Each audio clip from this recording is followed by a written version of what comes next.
Hebatnya Ferdy Sambo saat jabat Kadif Propam diungkap Susno 2J. Bisa tentukan hitam putih petugas. Mantan Kepala Divisi Profesi dan Pengamanan Kadif Propam Polri Inspektur Jenderal Irjen Ferdy Sambo memiliki pengaruh besar di Polri.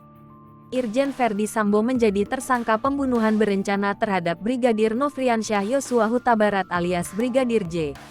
Hal itu dikatakan mantan Kabareskrim Komjen Purn Susno 2J saat wawancara di kantor Tribun Network, Jakarta, Senin tanggal 22 Agustus tahun 2022. Menurut Susno, seorang Kadif Propam bisa menentukan hitam putih seorang aparat Polri yang ingin naik pangkat, bersekolah hingga hal lain terkait promisi jabatan.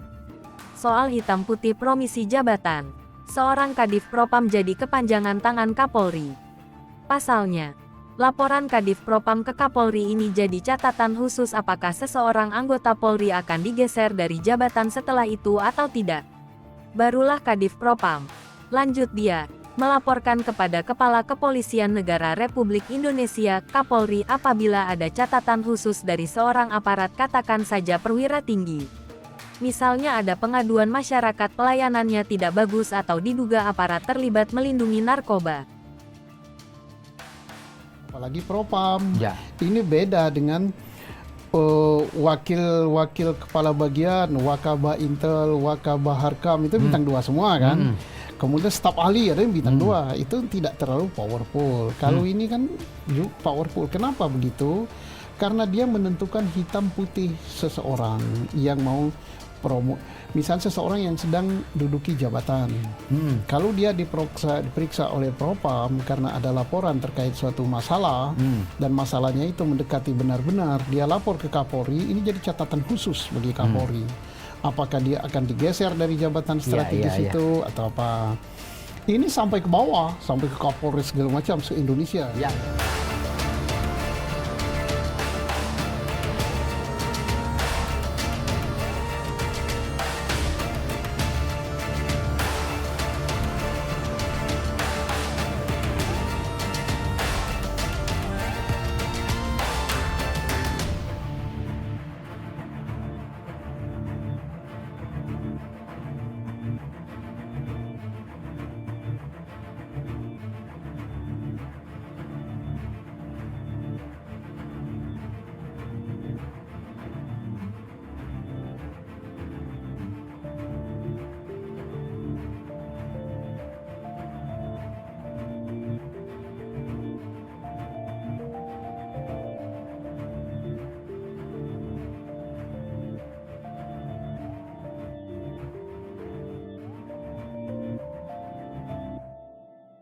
Hai pemirsa Sri Popo TV, jangan lupa komen, like, dan subscribe, serta tonton terus berita-berita terupdate lainnya ya.